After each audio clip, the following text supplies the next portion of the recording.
compañeros, compañeras, espero que ahí se escucha bien, ¿no? Ahí va. Joya. Bueno, para arrancar, bueno, primero agradecerles a todos, a todas y todos por acercarse hoy acá a la Facu con este calor, a quienes se acercaron desde otros lugares, a quienes estaban acá en la Facu, también a todos los estudiantes que están acá, y bueno, por supuesto, bueno, Ariel Jalad, que ya acá todos le conocen, gran periodista que hoy traemos a la facultad para que podamos conversar un poco. Para arrancar, queríamos, bueno, primero hacer una breve presentación. Bueno, no dije mi nombre, soy Agustina, de la agrupación Jorge Ricardo Massetti.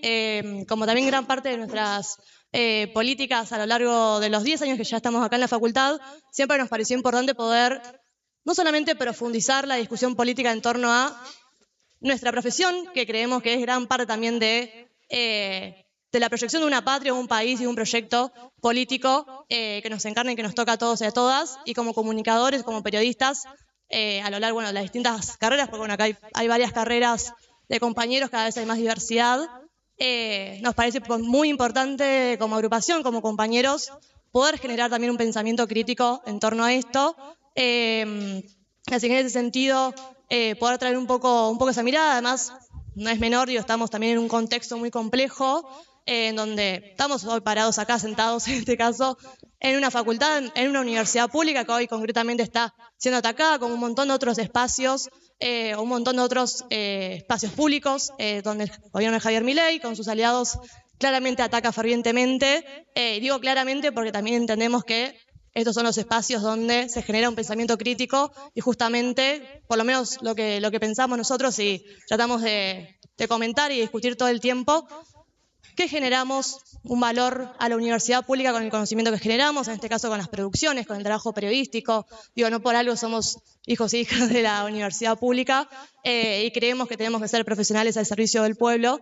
Entonces, enmarcado en todo eso, creemos que es muy importante poder remarcar y fortalecer estos espacios de encuentro, de discusión, de formación. No nos da igual claramente habitar estas aulas, que lamentablemente además somos cada vez menos, y salir de acá como si nada. Entonces, en todo ese sentido, nos parecía importante traerlo a Ari. Como dije, bueno, somos la agrupación Jorge Ricardo Massetti. También llevamos un poco, para quienes no sepan, digo, ese nombre por un gran periodista que también un poco nos marca el rumbo, digo, muchos años después, pero sí en torno a lo que nosotros le decimos, digo, un periodismo comprometido, un periodismo político, ¿no? De, bueno, realmente poder formarnos y también dar cuenta de cuando el momento lo amerita o el tiempo histórico lo amerita, poder realmente dar voz a no solamente a quienes lo necesiten, sino realmente a todos los reclamos que tiene nuestra patria, nuestro pueblo, y a partir de ahí generar mucho más, no solamente conocimiento, sino comunicación, información, que es lo trascendental en esta época y siempre.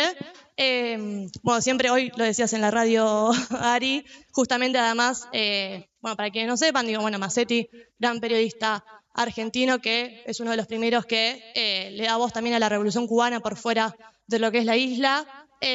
Una gran hazaña que siempre recomendamos leer Los que luchan y los que lloran, pero que, bueno, además el medio en el cual trabajó en ese momento era el Radio El Mundo, que era el 1070, actualmente también la tiene el Destape, entonces creo que está muy bueno también poder charlar sobre eso en un rato.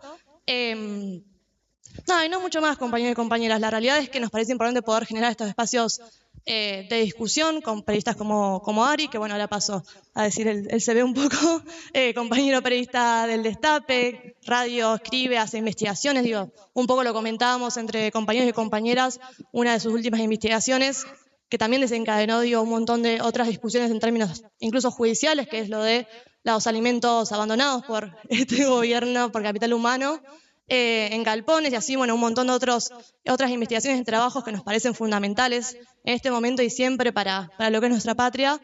Politólogo, también recibido de la universidad pública, y bueno, un montón de cosas más, investigador, escritor, docente, como muchos de los que hacen periodismo, creo que es una de las grandes cualidades que tiene esta profesión. Así que si no mucho más, porque vienen a escucharlo claramente Ari, nada, te cedo la palabra y muchas gracias por estar acá con nosotros.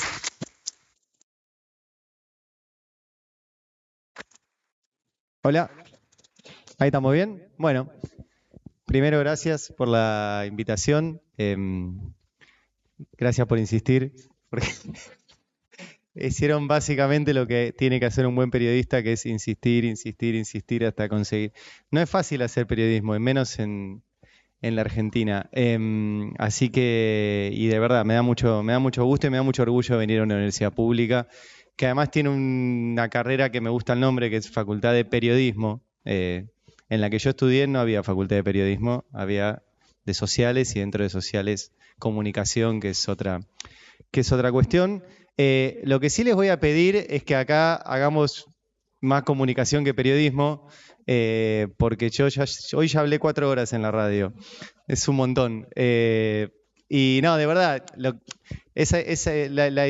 idea de los medios de comunicación es un gran mito, no sé cómo lo ven acá o cómo lo estudian, pero la comunicación es esto que podemos hacer acá, vernos, que yo hable, que me interrumpan, que pregunten, que no estén de acuerdo, que me lo puedan decir. En las 3 horas que yo estoy en la radio yo hablo. Y del otro lado escuchan. Y con suerte leemos algún mensajito que nos mandan y eso, y hacemos de cuenta que los oyentes participan, pero no es cierto. La verdad es que todos los medios emitimos y el que lo lee o el que escucha o el que mira recibe. Y bueno, en ese lugar se trata de eso, pero acá que estamos en un aula y estamos cerca y podemos charlar, nada, tratemos de que yo no hable todo el tiempo, porque si no me aburro hasta yo. Segundo, vine entre otras cosas por el nombre de la agrupación, de verdad, porque no sé cuánto, los que son de la agrupación ya deben conocer la historia, los que no, es una historia fascinante. La de Massetti fue una de las que a mí me acercó a reconciliarme con un trabajo que yo no elegí. Yo quería ser músico y trabajador social. Estudiaba música y trabajo social, me recibí de músico, hice la mitad de la carrera de trabajo social, pero tuve la suerte de toparme con que mi primer laburo, que fue a los 18 años, fue con una gran periodista que es María Seoane. Cuyo primer libro y gran investigación tiene que ver con algo que sucedió acá en La Plata, que fue La Noche de los Lápices, y María, en su regreso del exilio de México, fue a cubrir el juicio a las juntas, lo escuchó a Pablo Díaz relatar lo que había sucedido, y a partir de ahí ese fue su primer libro, y después, bueno, si no la conocen, léanla, porque ha sido una de las grandes periodistas de este país. Pero con esta cosa de que era mi trabajo, no era lo que yo quería hacer. Y con la figura de Massetti me encontré con un personaje que es maravilloso, que un poco lo resumió acá la compañera, pero que es un tipo que básicamente era un curioso. Un tipo que en el año 58 laburaba en Radio El Mundo. Era un tipo que ideológicamente no era de izquierda, tampoco era peronista. En ese sentido era bastante más parecido al primer Walsh. Sé que acá hay otra agrupación, Walsh, que también es un gran nombre, pero no era un tipo de izquierda que dijera, bueno, me voy a ir a cubrir una revolución de la cual no se sabía nada, no es como ahora, que por ahí uno tiene más información. En esa época realmente no se sabía nada, y lo poquito que salía era lo que decía la dictadura de Batista. Y el tipo convence a las autoridades para ir hasta allá y meterse en una isla que no conocía en medio de una dictadura, se cruza toda la isla, se sube a una sierra sin tener ningún tipo de conocimiento de todo eso, logra encontrar a un argentino que andaba por ahí, que era el Che, y es maravilloso, y en esto de la insistencia, él les hace una entrevista a Fidel y al Che, y cuando baja dice cómo salió, y le dicen no llegó nada. Es terrible. Entonces el tipo tiene que volver a cruzar toda la Cuba en medio de la dictadura, volver a subir a la sierra, volver a encontrarlos, volver a entrevistarlos y sacar él las cintas, que son las entrevistas que hoy conocemos y que fueron las primeras que se escucharon de Fidel y del Che fuera de Cuba. Y fue una hazaña extraordinaria periodísticamente, y en el libro Los que luchan y los que lloran, que les recomiendo que si no lo leyeron, lo lean. Hay un momento que él dice, yo estaba con una lapicera en la mano y tendría que estar con un fusil. Claro, pero es un gran tema eso. ¿Tenés que tener un fusil o tenés que tener una lapicera? ¿Para qué servís? Porque después en la historia de Massetti se da que el Che, y esa imagen es re linda, porque es cuando triunfa la revolución, y el Che lo manda a llamar, y Massetti llega en uno de los primeros vuelos a Cuba junto con la familia del Che. Y el Che no lo convoca para armar una guerrilla, lo convoca para fundar Prensa Latina. ¿Y por qué? Y eso tiene que ver mucho de vuelta con cómo estamos viviendo ahora, que tenía que ver con la circulación de la información. Lo que se dan cuenta, tanto el Che como Fidel, pero sobre todo el Che, es que si dejaban librado a las agencias de noticias norteamericanas y europeas qué es lo que estaba pasando en la revolución que ellos encabezaban, no se iba a entender y no se iba a conocer. Y ellos necesitaban una agencia de noticias propia y que tuviera ese lema que está ahí, que está buenísimo, que es, ahora se lo choreó un medio de acá, no sé si lo vieron, sin citar. Pero bueno, somos objetivos pero no imparciales porque no se puede ser imparcial entre el bien y el mal, entre el explotador y el entre el explotado y el explotador, entre el oprimido y el opresor, entre lo justo y lo injusto. Y es un lema extraordinario, extraordinario, porque trayendo la discusión para acá, hace unos años a los periodistas que teníamos determinada ideología y la expresábamos, nos atacaban bajo la figura de vos sos un periodista militante. Y muchos colegas que yo quiero y respeto y con los que coincido ideológicamente, decían, no, yo periodista militante no, porque yo soy independiente, incolor, inoloro, aséptico y todas esas cosas. Y yo creo que es por falta de formación no asumir ese lugar. Porque lo que hicieron en Prensa Latina y lo que seguimos haciendo hoy los periodistas es un periodismo con determinada ideología y profesional. Y la parte de la profesional siempre se lo olvidan. Y se puede tener un periodismo con determinada ideología y profesional. Lo que sucede es que del otro lado del espectro ideológico hacen un periodismo con determinada ideología no profesional. ¿Y en qué está el profesionalismo nuestro todos los días? Y en laburar, en investigar, en chequear, en buscar fuentes, en no mentir, en no hacer operaciones. Eso es hacer periodismo profesional. Y la ideología va en los temas que elegimos priorizar. Porque siempre se prioriza. Yo tengo un programa de 3 horas de radio, no entra todo lo que tengo para decir. No entra la realidad. Hay otro colega que dice, yo te voy a contar la realidad. Amigo, la realidad es muy grande. Porque además, que es otra cuestión, y volviendo a Massetti, ¿para qué hacemos periodismo? Hay una histórica frase, en este caso no de Massetti, sino de Marx, en las tesis ¿cómo se llamaban? Feuerbach, ahí está, gracias. Que él dice, la filosofía se ha dedicado demasiado tiempo a interpretar el mundo y de lo que se trata es de cambiarlo. Y yo, como soy un gran ladrón, tomé eso y lo aplico al periodismo. El periodismo se ha dedicado demasiado tiempo a contar la realidad de lo que se trata de cambiarla. Haciendo periodismo. Hay otros que la cambian sosteniendo un comedor, hay otros que la cambian en la militancia partidaria, hay otros que la cambian en un sindicato, hay otros que la cambian en su día a día en un comercio. No hay una sola forma de incidir en la realidad. Pero en esto que estamos nosotros, que yo soy periodista, ustedes están en una facultad de periodismo, hacemos periodismo para cambiar la realidad. Massetti hizo periodismo para cambiar la realidad. No solo el trabajo que hicieron en Prensa Latina. Prensa Latina salvó la Revolución Cubana. No sé si conocen la historia, pero ayer estaba con mi novia que está ahí y le contaba una historia genial, que estaba no solo Massetti arma un Dream Team en Prensa Latina y van a trabajar entre otros Rodolfo Walsh. Y Walsh, que era un mega genio, otro hombre de aquí de La Plata, era un criptógrafo aficionado por su locura por las novelas policiales, etc. Y captan en las cableras de Prensa Latina unos cables que estaban cifrados. Y esos cables cifrados que Walsh se pone a desencriptar una noche ahí en la redacción eran las órdenes y la coordinación para lo que era el ataque a Bahía de los Cochinos, que Cuba logra repeler y logra salvar la revolución porque es un fracaso ese ataque. Bueno, eso es gracias a Massetti, Walsh y a todos los que estaban ahí en Prensa Latina. Pero además logran que se conociera lo que se estaba haciendo en la Revolución Cubana bajo ese lema, somos objetivos pero no imparciales, que me parece muy, muy genial y muy actual. También es muy genial y muy actual la necesidad de romper los espacios hegemónicos en términos de comunicación. Nosotros seguimos teniendo esas mismas discusiones hoy.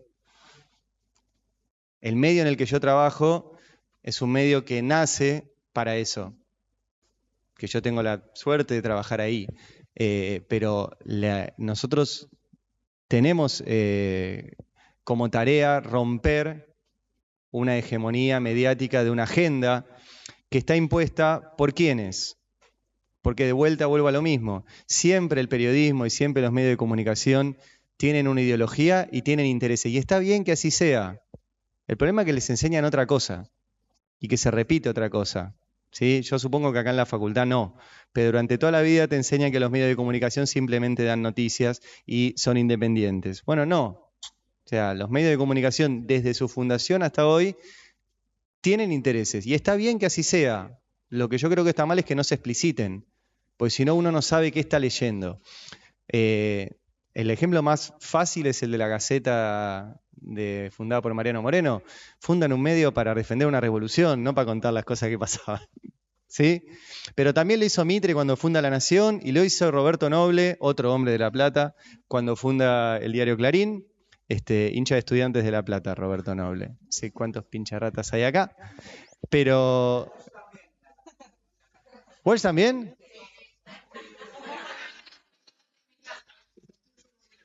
Ok. No tenía que hablar de eso. Es como en Rosario, es como en Santa Fe cuando decís Rosario, Colón, esas cosas. Bueno. Roberto Noble, no sé si sabían, pero venía de la política, era un tipo que fue ministro de gobierno de la provincia de Buenos Aires, hoy jodíamos que era una suerte de Carly Bianco de la década del 30. El tipo se retira y funda un medio. Y lo funda para hacer política y él lo dice, porque se da cuenta que a través de los medios de comunicación era que se podía hacer política y él decía que él podía hasta crear presidentes desde Clarín. Y Página 12 lo mismo, se funda para hacer política y el Destape se funda también para eso. La diferencia, vuelvo a marcarles y espero que les sirva para el futuro, es si son profesionales o no son profesionales. Yo llevo 20 años haciendo esto, más, desde los 18, o sea, 22 años haciendo esto, y la verdad que nunca se me cayó una investigación, y si cometí un error, publico la fe de rata como corresponde. Eso no implica dejar de ser profesional, implica que uno se puede equivocar como cualquier ser humano. Pero a mí nunca me ha pasado que me desmientan una investigación que me llevó un tiempo a hacer y que tuve tiempo para chequear, para laburar. No pasa eso. Y eso tiene que ver con el profesionalismo. Lo otro que es interesante, y vuelvo a Massetti todo el tiempo porque me encanta, no sé si leyeron, Massetti después de utilizar la lapicera se pasa a los fusiles. Y se forma militarmente en Cuba, también en Argelia, y es la avanzada del Che en su primer intento de regresar a la Argentina para hacer la revolución acá. En el año 1963 fracasa y el cuerpo de Massetti nunca apareció y está perdido en la selva salteña. Pero cuando muere Massetti, el que hace la nota es Rodolfo Walsh.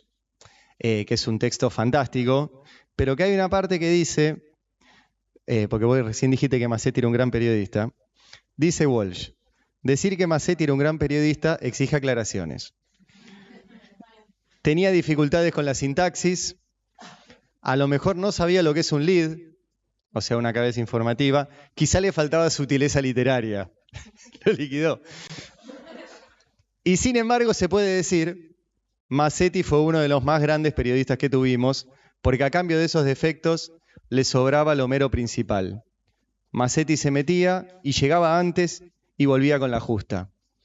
A mí me parece una definición tan maravillosa y tan linda.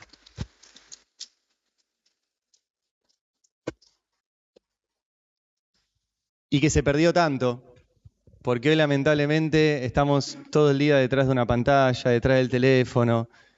Pensamos que llegar antes y con la justa es tuitearlo en lugar de investigar.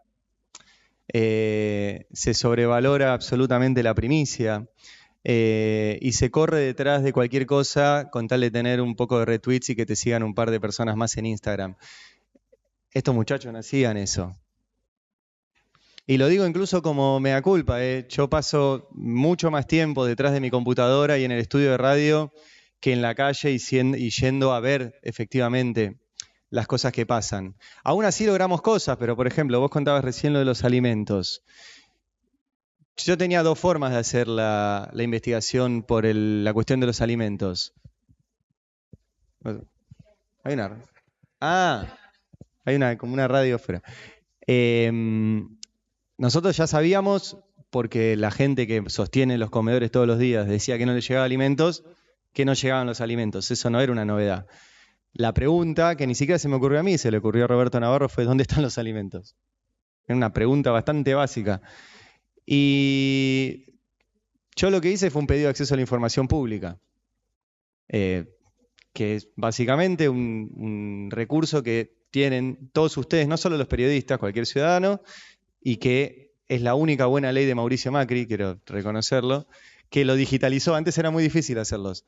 Macri lo hizo mucho más ameno y vos lo podés hacer digitalmente. Y te contestan. El Estado tiene la obligación de contestarte en 15 días, lo puede prorrogar 15 días más. Y me contestaron, mirá, tengo 5 millones de kilos de toneladas acá guardados.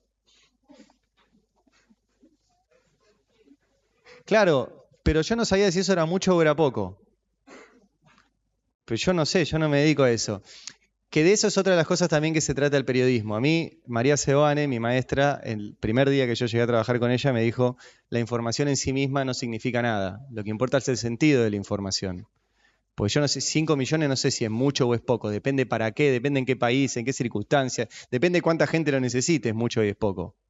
Entonces ahí empieza un trabajo de llamar a las organizaciones sociales, chequear que no les hubiera llegado, preguntarle si era mucho y es poco, hablar con una autoridad. Me acuerdo que hablé incluso con la provincia, le digo, che, ¿ustedes cuántos alimentos reparten por mes? Y 5 millones. Justo era la cantidad. Le digo, ah, mierda, entonces había un mes guardado.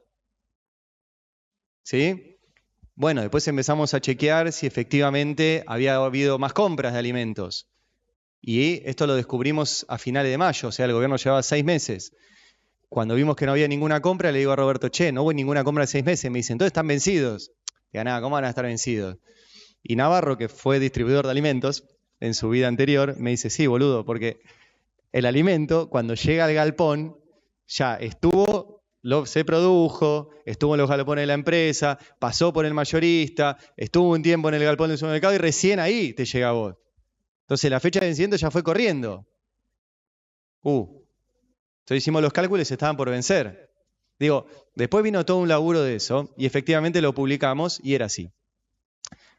Ahora, la otra forma era hacerlo a lo Macetti. No.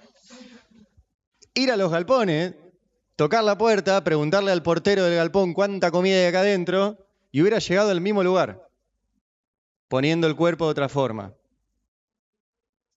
Digo, les cuento la historia porque hay distintas formas de llegar a la misma información. En este caso salió bien, pero hubiera llegado más rápido yo y cualquier periodista yendo al galpón de Villa Martelli, que me quedaba a 15 minutos de casa, a ver si estaba la comida ahí. Entonces por más de que haya hoy tecnología, celular, Twitter, WhatsApp y todo eso, el periodismo de verdad, y que hemos abandonado mucho, y lo digo como autocrítica, es el que hacía Macetti, por eso Walsh escribió esto de él. Después todo lo otro son técnicas, aprender a escribir mejor, peor. Para eso hay poco periodismo. O sea, para escribir, lean novelas, lean a Saer, lean a Andrés Rivera, lean a nuestros grandes escritores, lean a Saramago, qué sé yo, lean a Samantha Schweblin, a Mariana Enríquez. Esa gente escribe bien, nosotros somos unos cavernícolas, escribimos notas, hay unos que escriben mejor, otros peor. Vayan al cine, vean películas, escuchen una banda de rock. Ahí van a aprender lo que Walsh llama sutileza literaria. Walsh era un gran lector. Pero el laburo periodístico, que es algo que quería por lo menos plantearles, es mucho más de ir y poner el cuerpo, y lo estamos perdiendo en pos de todas estas cosas. Son muy útiles, obvio, o sea, antes yo para hablar con alguien era complicado encontrarlo. Bueno, ahora lo tengo a tiro de WhatsApp, pero tenemos que dejar un poquito el aparatito y ir a poner un poquito más el cuerpo, como hacía Macetti. Sí, obvio.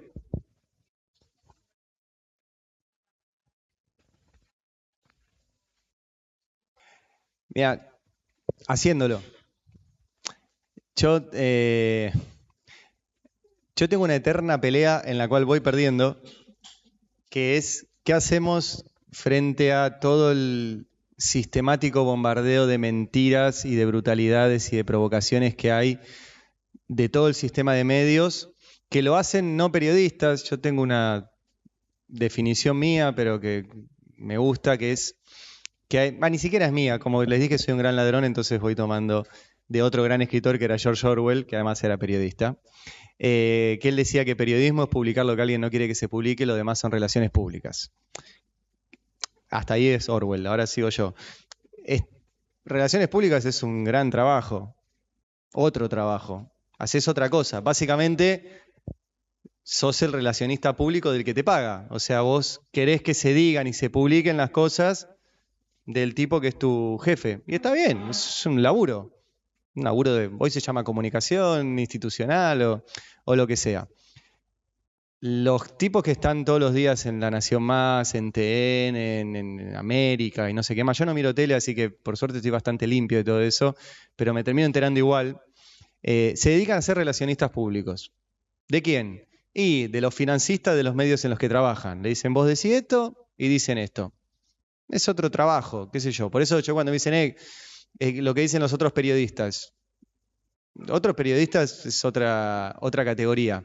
Y mi pelea que vengo perdiendo todo el tiempo es ¿qué hacemos frente a eso? Si le contestamos todo el tiempo a las burradas que dice Feynman, Jonathan Vial, el cordobés este que era el minion de Grondona, ¿cómo se llama? Rossi, ese. Ese estaba con Grondona cuando Grondona estaba en la tele, él hacía así como de minion. O el Longobardi, no, sí, Longobardi también, Novarecio, bueno, toda esa banda de gente. O los obligamos a ellos a hablar de las cosas que nosotros queremos. Y vos decís, sí, es muy desigual, no te da la fuerza, no te da... Yo creo que sí. Yo creo que si le dedicáramos más esfuerzo y más laburo a buscar nosotros, en lugar de estar respondiendo, conseguiríamos más cosas. Después, si somos más por ahí, dedicar un rato a responderles y a dejarlos en ridículo está bien. Por ejemplo, a mí una de las cosas que se demonizaba mucho y me parecía que estaba bueno era 678, que dedicaban un rato a exponer sus burradas. Porque también es cierto, o sea, hay gente que le gusta ver eso y lo consume, pero después no tiene elementos para rebatir y piensa entonces que hay que verlo para entender al enemigo. A mí esas cosas siempre me causan gracia. Yo que hice ciencia política, no comunicación, pero supongo leen igual a Foucault. Foucault decía que el poder se expresa en los silencios, en aquello que calla y logra callar. El poder no te cuenta sus planes en una editorial de Pagni. No pasa eso. El poder hace e intenta que vos no te enteres. Entonces sí, hay que escuchar al enemigo para entenderlo. Mira, yo no los escucho. Yo hace por lo menos 10 años que no leo Clarín y más o menos lo mismo o más que no miro tele. No sé qué pasa ahí. No los escucho en la radio, no me interesa. Y no sé, ¿alguien me va a decir que yo estoy mal informado? ¿Qué sé yo? Me dedico mi tiempo a otras cosas. O sea, o le dedico un rato a escuchar al hijo de Mauro Viale o leo un libro. O leo un informe del Centro Cifra de la CTA.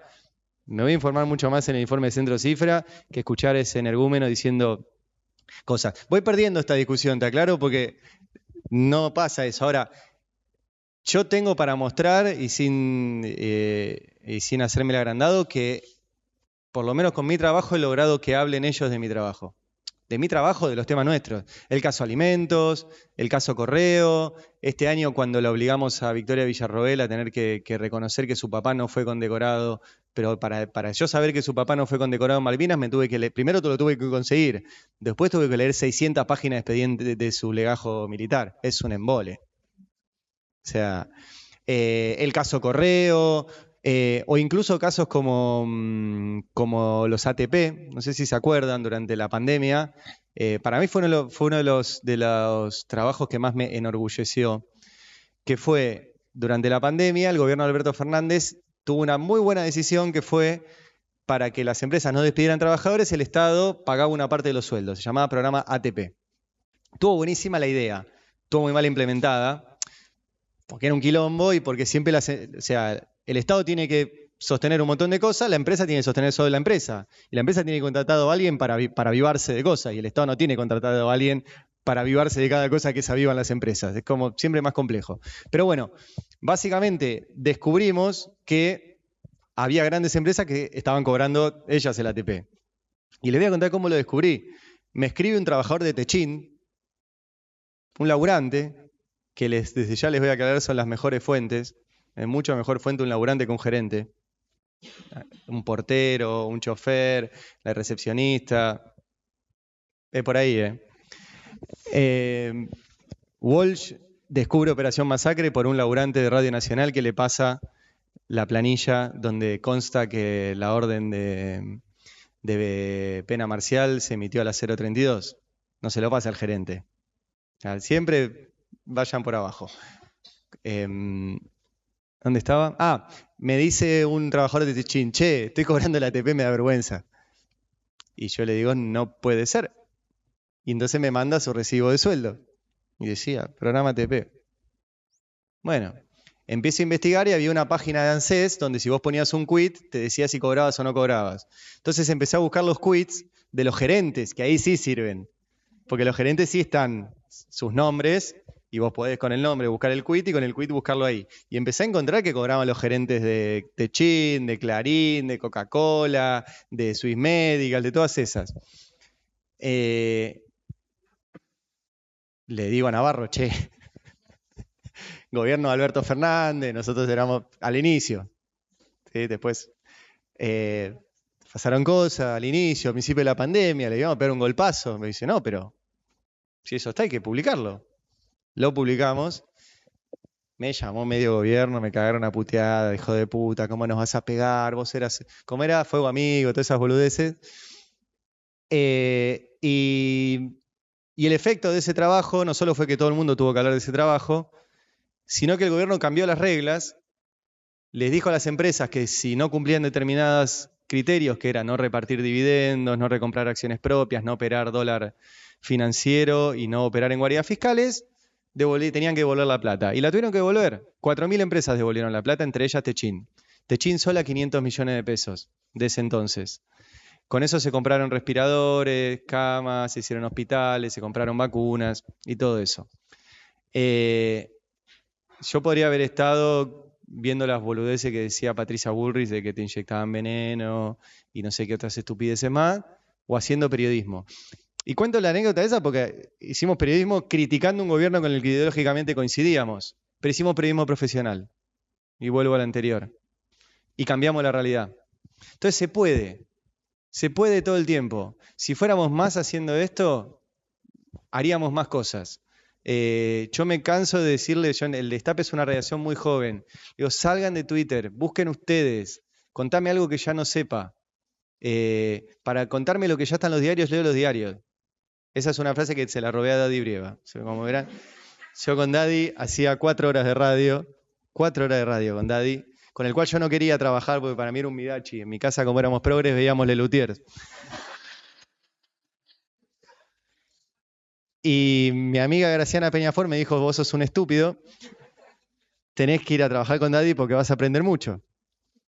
Y efectivamente tenía razón mi amiga. Y fui. Y no solo aprendí mucho de cómo comunicar, sino que él me decía eso. Me decía, no me cuente lo que está en el diario, para eso lo leo yo. Y tenía razón, porque ahora había que sostener 4 horas de radio con temas propios. Había que remarle. Y yo medio que les digo eso a todos. Che, esa agenda que anda dando vueltas, lamentablemente en 2-3 años la va a escribir el ChatGPT. Ahora, el ChatGPT no va a poder hacer lo que hacía Macetti, no va a poder hacer lo que hago yo, no va a poder hacer periodismo de verdad. Ahora, si vos al ChatGPT le decís a las 0, cuando están publicados todos los diarios online, agarrá las noticias principales de los diarios online, cambiale la cabeza, retocalo un poco y publicámelo en mi web, ya se puede hacer eso, Y no necesita una persona para hacerlo. Entonces, periodismo va a ser ir a buscar, conseguir, pensar, investigar, cruzar información, chequear datos, tener fuentes. Eso no lo puede hacer ChatGPT. Tenemos que dedicarnos más a eso. No sé si contesté tu pregunta, fue muy larga la respuesta.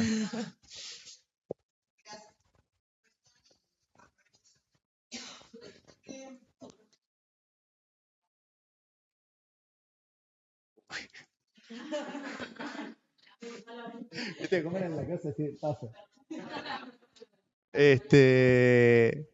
¿Hay qué otros medios?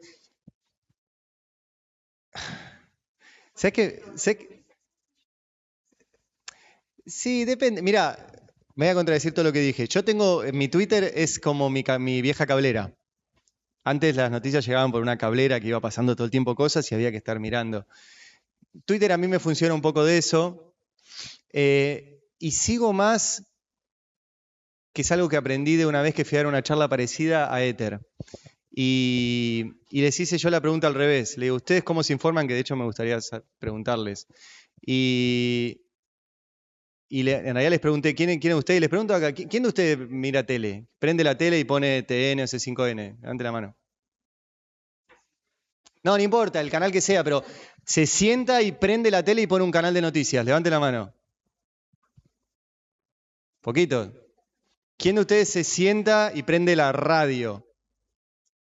Epa, más radio que tele. Sorpresivo. Streaming.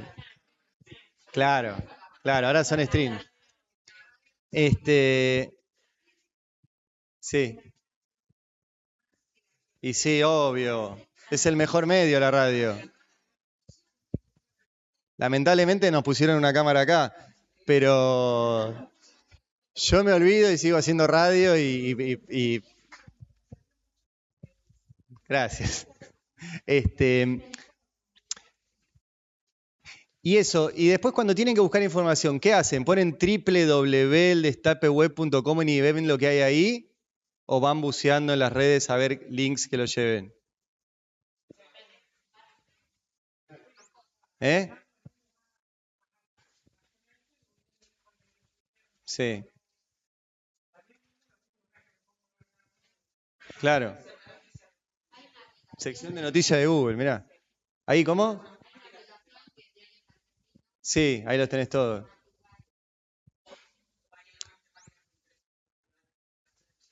Ah, eso también. Ahora justo, es un montón. Bueno, los pibes lo que me decían ahí en Ether, que por ahí eran por ahí más chicos que ustedes o no, no sé. Que ellos no seguían más medios, que seguían personas. Porque a los medios ya no les creían a los periodistas. Y no les importaba mucho en qué medio estaba. Y me hizo pensar y me di cuenta que un poco yo también. Porque yo sigo más periodistas y veo incluso que por ahí ese periodista no lo escribió, pero comparte algo y si lo compartió, qué sé yo. Les voy a poner un ejemplo. Noelia Barral Grijera. Entonces, Noe comparte algo. Por ahí no lo escribió ella, pero si lo comparte, yo digo, por algo lo compartió. Y mi cadena de confianza va por ahí. Y no me importa si, por ejemplo, recién le decía, yo no leo Clarín. Ahora, hoy en día el mejor periodista de energía, o uno de los mejores, se llama Santiago Espaltro. Y el pibe escribía hasta hace 2 meses en El Cronista, Clarín lo vio y dijo, mío.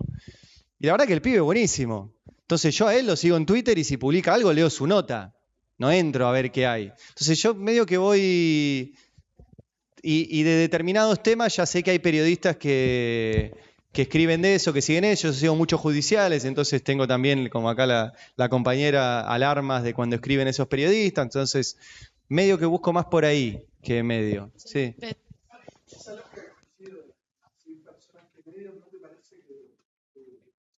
Hay un riesgo de un egocentrismo de cada uno que va haciendo su carrera y su recorrido, entonces... Primero, es cierto lo que vos decís.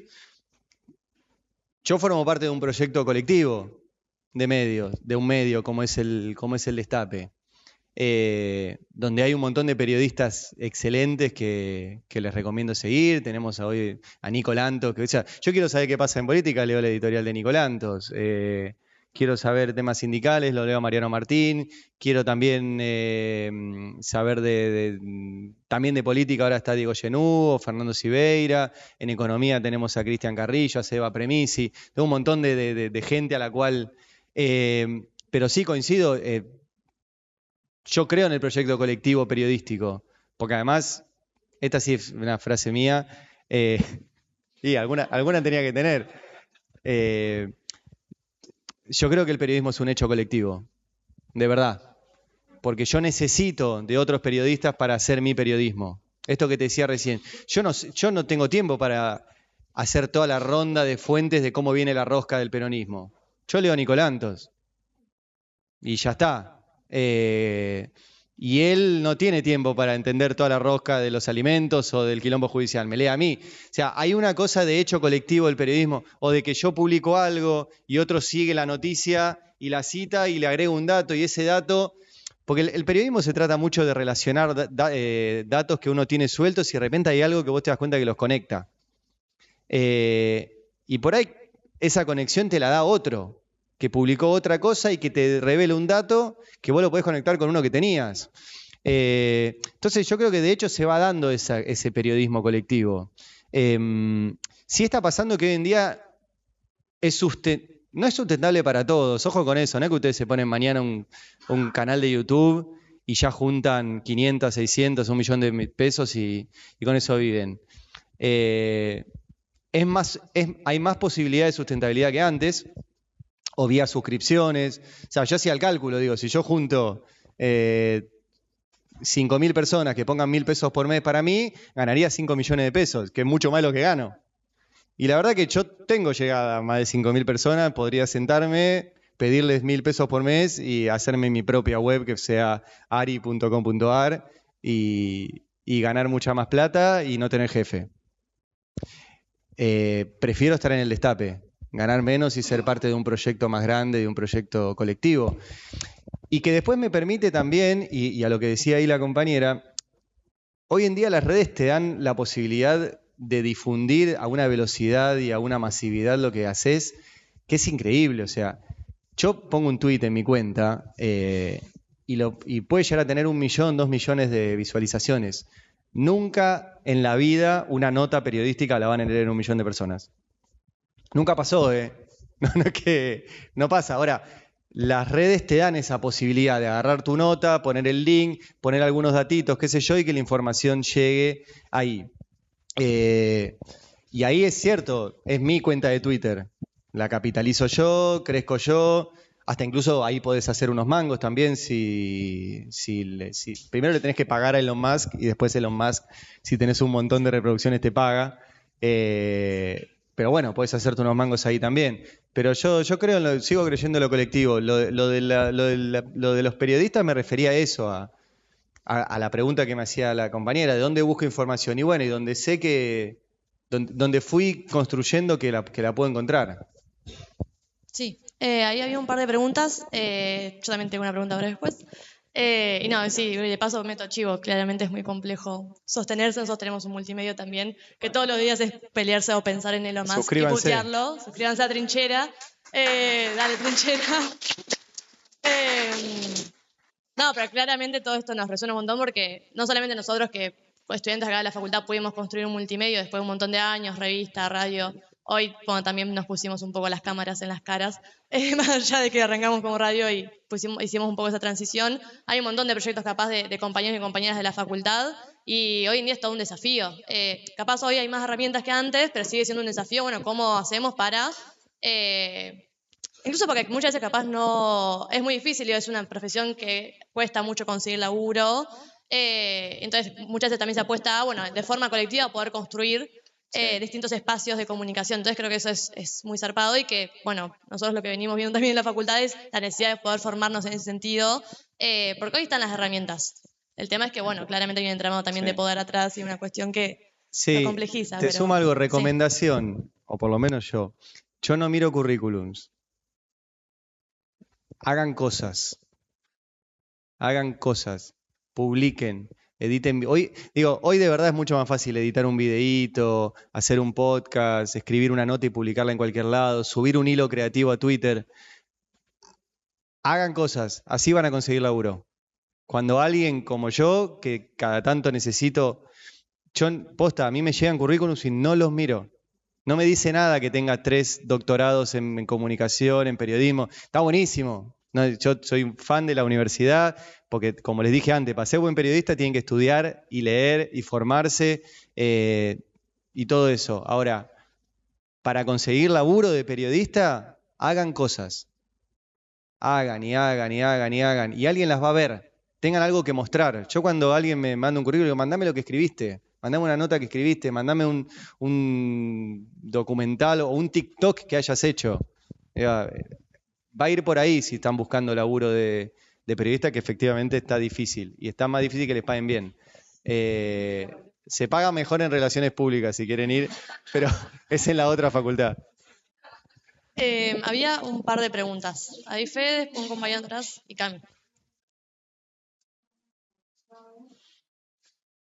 ¿Cómo hacer para que un tipo con la NASA, que hoy en día, volviendo a formar tiene un problema, que no pescar, si tiene una construcción exclusiva, que hay que tener nada, para que podamos hacer, hay que coherencia o está loco.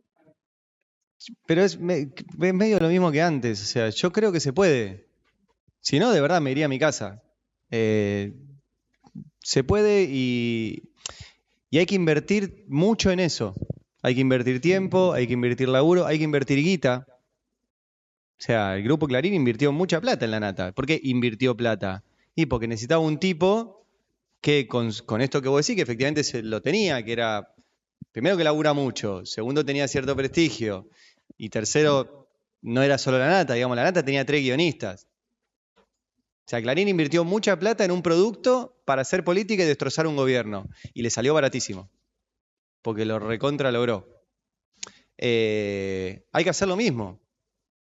Yo tuve esta discusión, ya prescribió, así que cuando estábamos en... Sí, ya prescribió, ¿no? Cuando estábamos en Radio Nacional con María Sebane, en un momento el gobierno quería hacer un canal de noticias para contrarrestar a TN. Canal público de noticias, la TV pública hacía otra cosa.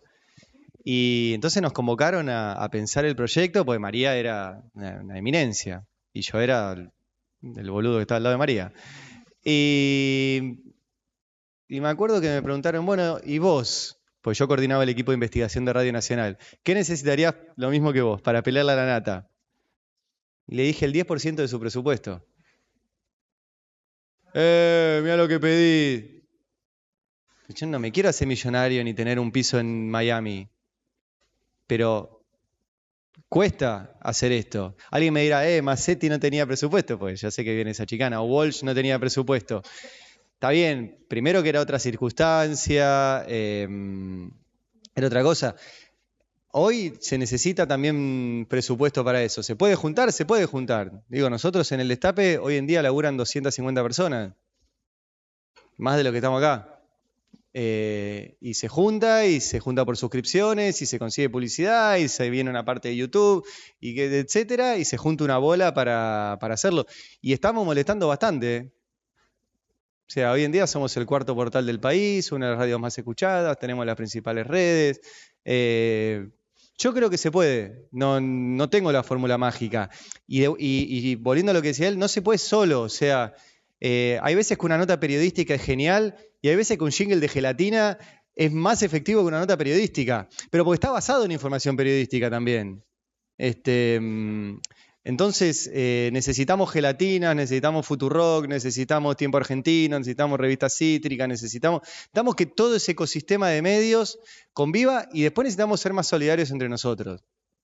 Eso sí existe, hay un nivel de mezquindad que muchas veces viene de los dueños de los medios, pero que los periodistas reproducen para que no se enojen los dueños, y otras veces tiene que ver con vanidades propias. Digamos, yo hay colegas que les he tenido que decir la próxima vez te denuncio.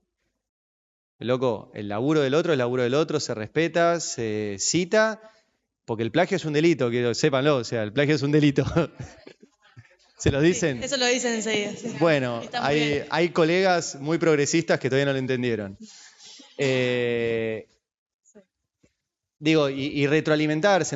Yo cuando pido suscripciones para el Destape, le digo, suscríbanse al Destape, pero suscríbase también a Futurock. Yo compito con Futurock, si lo miro en esos términos. Ahora, el pibe que está en el mismo horario que yo en Futuro, que es mi amigo, Nico Fiorentino, vamos a jugar al fútbol juntos, otro gran periodista de política para que sigan. Y bueno, loco, que crezca eso también. Y suscríbanse a Gelatina y sigan a Rebord. Y hay un montón de cosas. Y se puede, o sea, fíjate que empezamos a sumar y hay volumen. Yo creo que le vamos a ganar. Sí, yo había un par de No sé qué preguntas. hacen acá todos ustedes. Es una buena pregunta. No, quería hacer una pregunta antes de que sigamos también con el resto, porque me quedó resonando un par de cosas. Capaz también con respecto a esto que estaba circulando, de bueno, de seguir a personas más en concreto, de cómo muchas veces se acude más a personalidades o a ¿cómo que líderes de opinión o demás cosas, en vez de capaz a medios o a otro tipo de lugar donde uno busca información.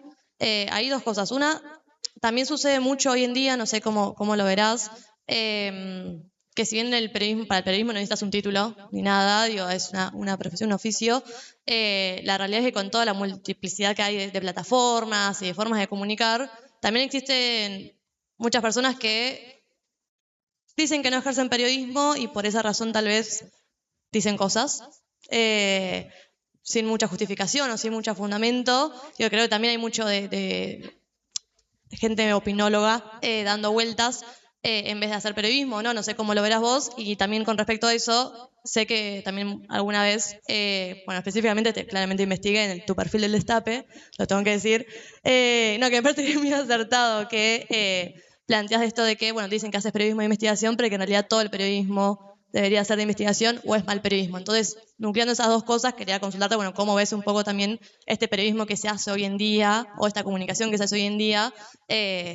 No sé si es periodismo o no por una cuestión purista, sino simplemente por, bueno, realmente qué estamos haciendo hoy. No, pero hay diferencias. Yo, por ejemplo, no sé, a mí lo que hace Rebord, todos ven a Rebord, ¿no? ¿Todos lo conocen? ¿Sí? ¿Es periodismo? No. ¿Está bueno? Bueno, está bien. A mí me parece... No, tiro de Rebord porque ha pasado que Rebord logra conseguir entrevistas muy difíciles de conseguir, pero hace una conversación que va por otro lado que una entrevista periodística. Entonces veo a colegas míos que dicen, Rebord, sos un desastre, que no le preguntaste no sé qué, un mamarracho, eso no es una entrevista periodística. Claro que no, amigo, no es una entrevista periodística. Pero además nunca fue pensado así, nunca fue planteado así. Ahora, tendrías que preguntarte dos cosas. Primero, porque lea la entrevista a él y no a vos. ¿Sí? Y segundo, si querés, hacele vos una entrevista periodística. Eso es otra cosa. Ahora, sirve para mí un montón. Porque el tipo logra en 3 horas de charla, que nosotros no le damos a nadie 3 horas, a veces sacar frases, reflexiones, cosas de personajes que a nosotros o no nos atienden, o se ponen a la defensiva, o no se aflojan. No lo hace con una técnica periodística y no es una entrevista periodística. Pero vuelvo a lo de antes, es un hecho colectivo esto, o sea, a mí me sirve como periodista que exista ese espacio cultural, que es, en este caso, Rebord o Pepe con Gelatina. Pepe logra cosas geniales también, y de verdad a veces una canción explica mucho más que una investigación periodística, o algo que hagan ahí, o un sketch, o algo de humor, o sea, esto es múltiple. Yo hago una partecita, a mi partecita... que además me cargan, yo soy el aburrido de los datos. De hecho,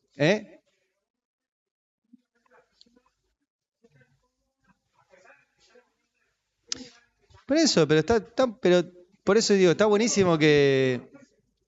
Y yo creo que nos retroalimentamos mutuamente, o sea, porque Rebord pregunta con información que producimos, que producimos los que hacemos periodismo.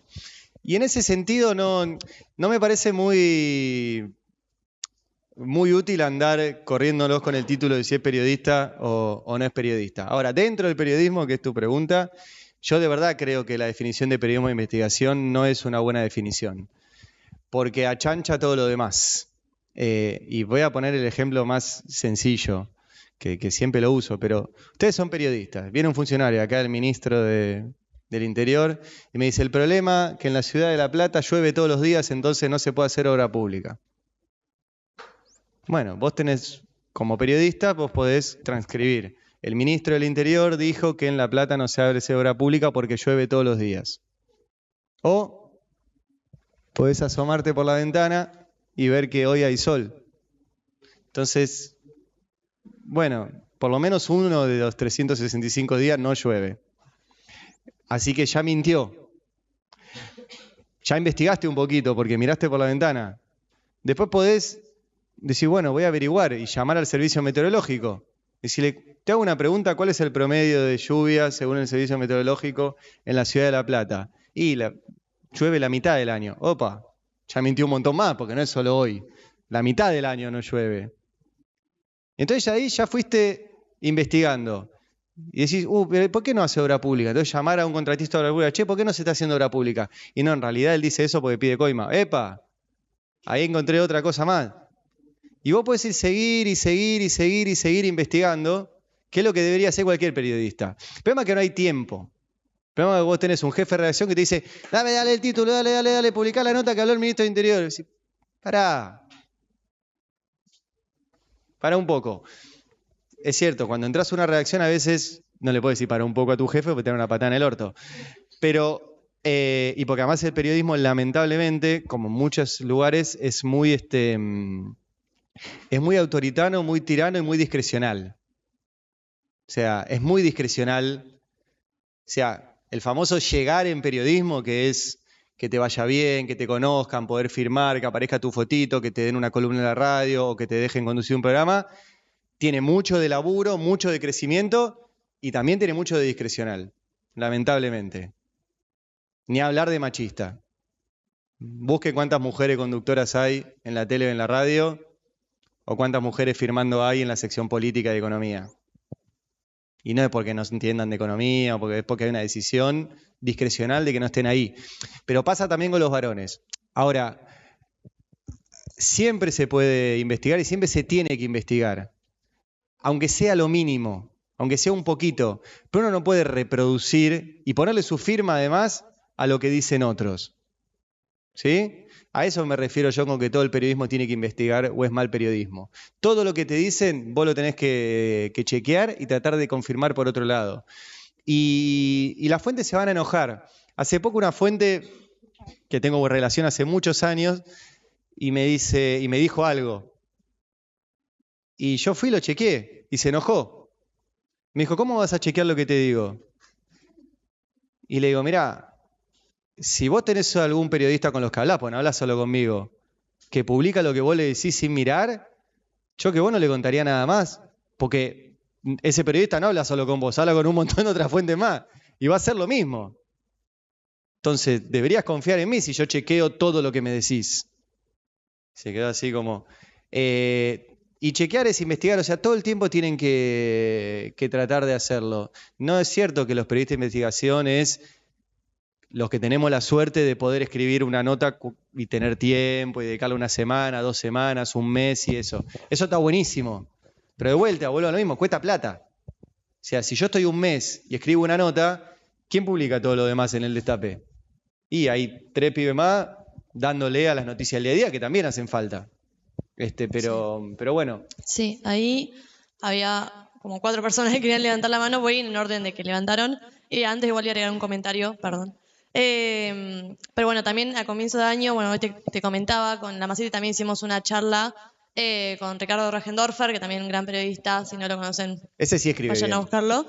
Escribe muy bien Regendorfer. Y él decía, cuando le preguntamos sobre el periodismo de investigación o el periodismo hoy, dijo, más allá de algunas excepciones, donde también hablaba del Destape, de vos y algunos otros compañeros, que el único periodismo que hoy investigaba era el de chismentos.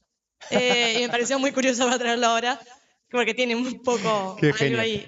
¿Sabés que cuando yo empecé, una de mis primeras tareas periodísticas fue ir a asistirlo a Regendorfer en una nota? Ahí va. Wow.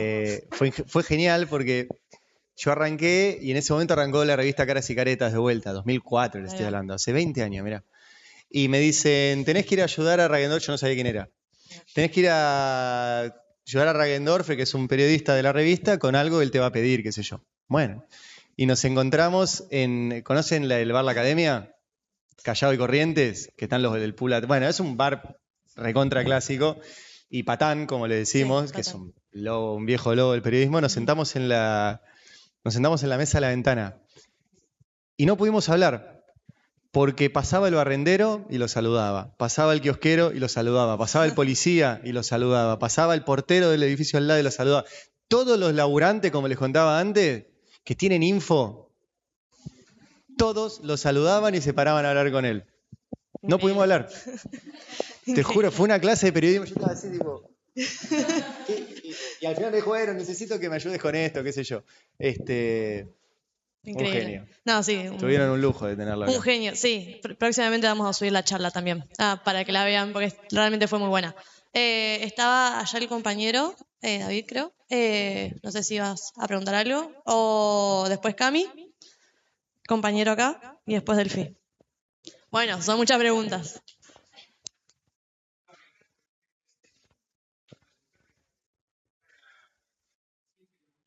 Nora Bar. Una eminencia.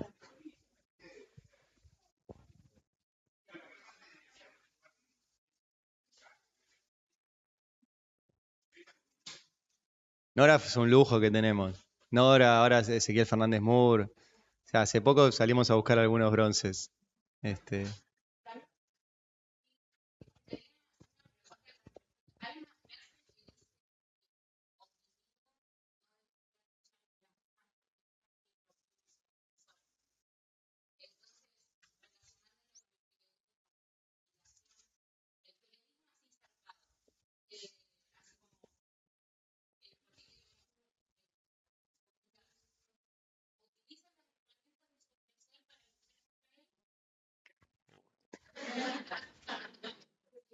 No, invítenlo a Tomás. La verdad que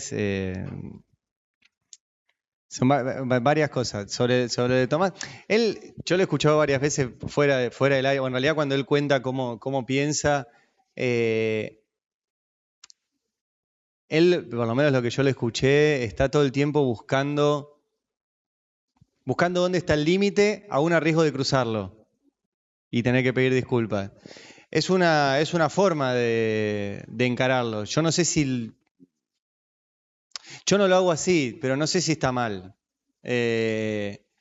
Tampoco sé si me animaría yo a hacerlo. Porque una cosa es la discriminación. Vos estás hablando de discriminación y todo eso no estoy de acuerdo. ¿No? Pero creo que por ahí eso, no sé, es más provocativo que otra cosa. Me interesa más la otra parte de Tomás, lo de jugar a equivocarse. Me parece un gran criterio, lo de jugar a equivocarse, no discriminar. Y hay que animarse a eso, porque en este mundo de que estás a tiro de ser un meme, tenés que tomar ese riesgo. A mí me gusta esos riesgos que toma. Si la parte de discriminar, tampoco es que lo veo todo el tiempo, porque si discrimina eso, no estoy de acuerdo. Y yendo a lo otro, ¿ya cursaron con Pablo Yonto? ¿Sí? ¿Algunos ya Es leyeron? una materia más de los últimos años, pero Sí. creo que la mayoría... ¿Ya leyeron a Digamos, Camilo sí. Taufik? Sí. A mí me lo dio a leer Pablo por eso. Periodismo y lucha de clases. Gran libro. Te manda saludos. No ¿sí? pudo venir, sí, lo invitamos, pero no pudo acercarse. Pablo es como esa gente como la que uno quiere algún día llegar a ser casi parecido.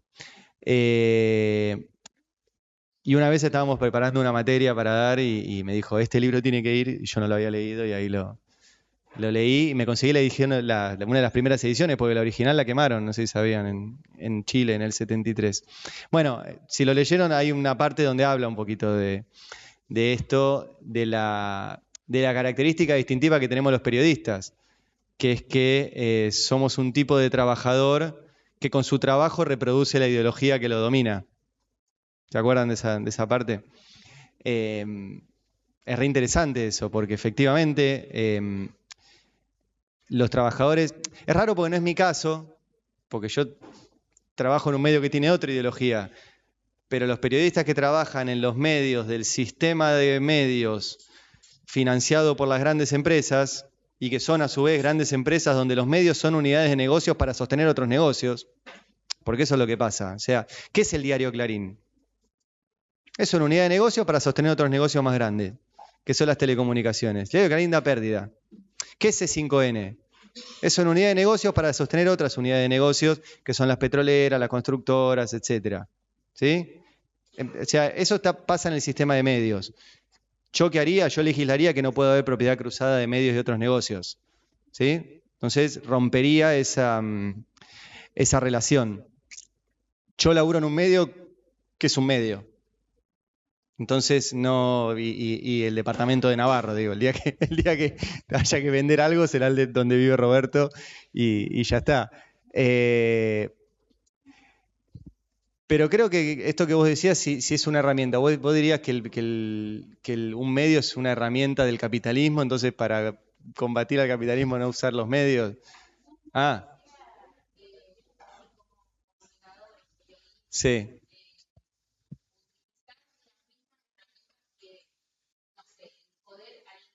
Mentir. No. No. No, porque no hace falta. No.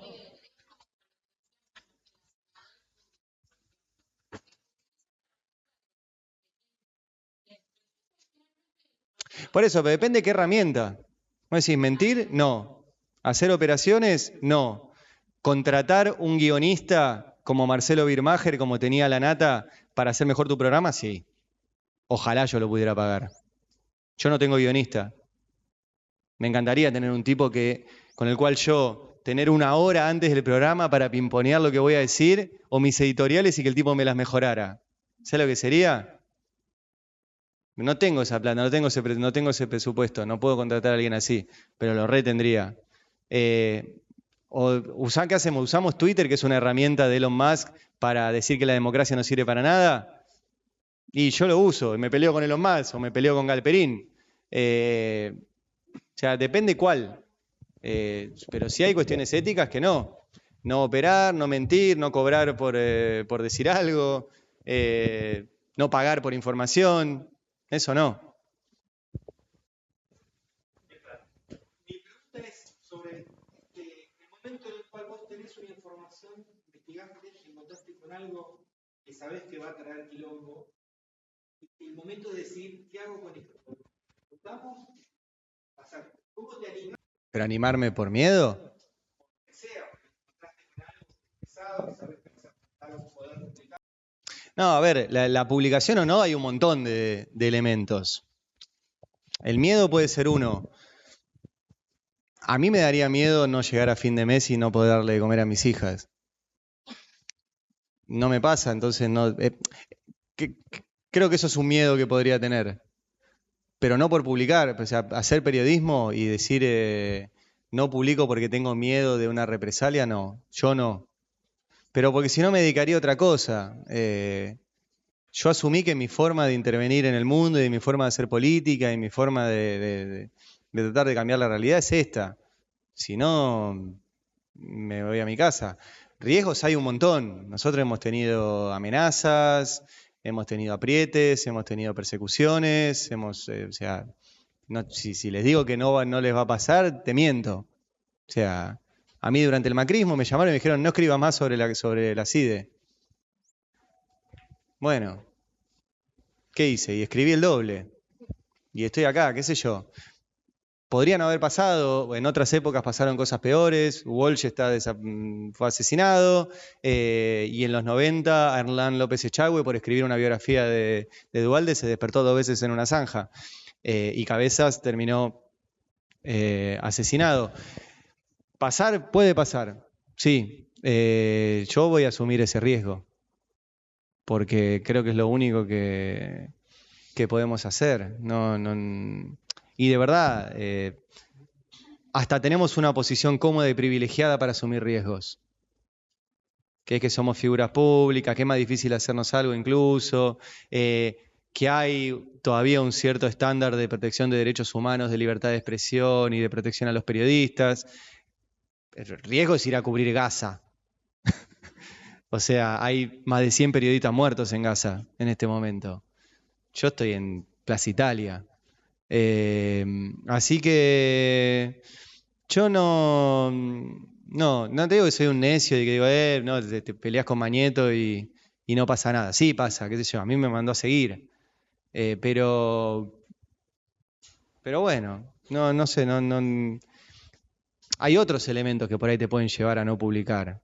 Elementos éticos, elementos o que ponen en riesgo a otros. Eso por ahí es otra cosa.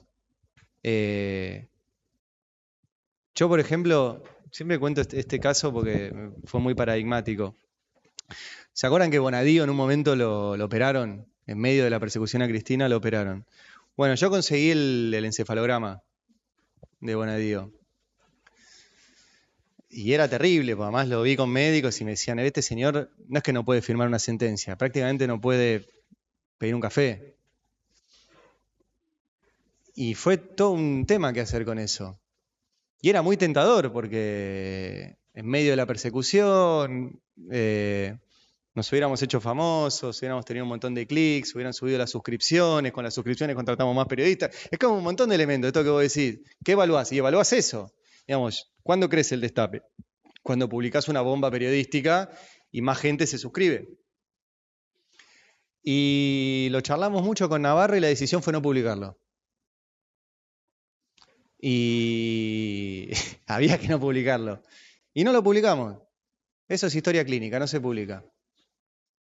Y bueno, después lo publicó otro. O sea, si nos perdimos la pena y dice, bueno, qué sé yo. Nosotros no lo publicamos. Tomás decisiones todo el tiempo así. Y vale la pena pensarlas. Te puedes equivocar también, pero bueno.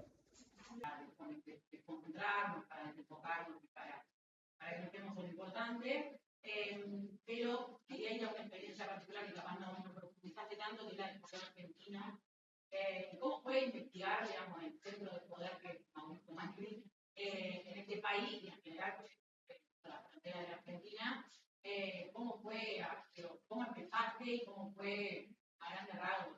Quiero entrar en detalle de esta experiencia en particular de investigar a uno de los tipos más poderosos, pero también te dice más no fue peligroso, amenazante del país. Sí, no, era presidente cuando publicamos eso. Fue un tema porque el caso de Correo es interesante porque ya era una locura antes de que Macri le hubiera querido condonar la deuda. O sea, Correo era algo que todos sabíamos, viste esas cosas que eran homofóbicas, Macri nunca pagó el canon, qué sé yo, pero nadie se metía a ver qué pasaba ahí. Y había pasado un montón de tiempo. O sea, yo publiqué esa nota, la primera nota, el 8 de febrero del 2017. Me acuerdo, primero es el cumpleaños de Macri, pero fue una casualidad, te juro que fue una casualidad. No, me enteré después. Sí. Para mí es el cumpleaños de mi hermano, el mismo día. Pero digo, no, nunca nadie había reparado en el caso. Es más, yo no pensé que era tan pesado el tema. A ver, básicamente ese caso tampoco es que fue un gran laburo, sino que el gran laburo lo hizo la fiscala Gabriela Boquín, que descubrió y frenó que Macri quería condonarle la deuda a su familia. Yo accedí a ese trabajo de la fiscala Boquín y lo publiqué. Y además lo publiqué, me fui a tomar una cerveza con un amigo y el teléfono se empezó a mover así. Porque Cristina lo agarró Cristina, lo tuiteó y fue como, oh. Bueno, sonó 3 días seguidos el teléfono, literal. Y después deja de sonar. También es un aprendizaje eso. En la vida de periodistas van a tener momentos así, y son igual de geniales cuando te suena el teléfono que cuando no suena. Es más el tiempo que no suena, y cuando suena un montón hay algunos que se la creen y dicen, ahora soy Rodolfo Walsh. Bueno. Pero el tema después fue seguir con eso, porque ese era un expediente que yo lo arranqué en 2017, pero venía del 2001. 16 años tenía ese expediente. Y empezar a peinarlo y a entender el caso y a ver qué había pasado ahí y a ver todas las complicidades que hubo para que básicamente la familia Macri no pague impuestos. Porque la historia del correo es esa, o sea, Macri se queda con casi la última concesión de Menem, gana la concesión porque ofrece pagar un canon más grande que sus competidores, lo paga 2 semestres y deja de pagar. Y empieza a acumular deuda con el Estado. Y el 19 de septiembre del 2001, o sea, 2 meses antes de que todo explotara, Franco Macri va a la Casa Rosada, todo esto está en una crónica de Clarín, justamente, se junta con De la Rúa y le dice, Fernando, no te voy a pagar, voy a un concurso de acreedores, para el cual me tuve que poner a estudiar qué era un concurso de acreedores. Yo no soy abogado, casi, pero no soy. Pero además derecho y derecho comercial es más complicado. Pero básicamente un concurso de acreedores es, vos debés un montón de plata y vas a la justicia y decís, che, yo no puedo pagar todo lo que debo, vengo a que la justicia medie entre mis acreedores y yo les hago una propuesta, si un porcentaje determinado de los acreedores acepta, se paga eso. Si no acepta, vas a la quiebra. Eso dura 3, 4, 5 años en un caso complejo. Los Macri van 23. Cuando yo lo publiqué llevaban 16 y cuando llegó la quiebra, que llegó recién en 2021, a partir de esa publicación y un montón de publicaciones más, digamos, yo seguí y sigo de hecho el caso, recién en 2021 llegó la quiebra. Y finalmente todo eso sigue frenado porque los Macri lograron meter un recurso muy ridículo. Perdón, la clase de judicial es rápida, pero en cualquier causa judicial vos tenés un fuero determinado que es el que le corresponde. Si tenés un divorcio no lo tramita como Oropi, vas a la justicia civil.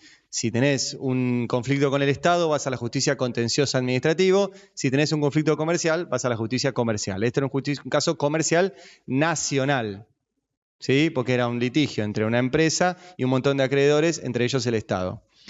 La trampita que eligió Macri fue decir, no, ahora como no me gusta la justicia nacional y como mi empresa está radicada en la ciudad de Buenos Aires, quiero que pase toda la justicia porteña, que es una justicia local. La justicia porteña no se ocupa básicamente de nada. De verdad, no resuelve casos complejos, no resuelve nada, está bastante al pedo. Solo meten presos pibes porque se roban cosas en la calle.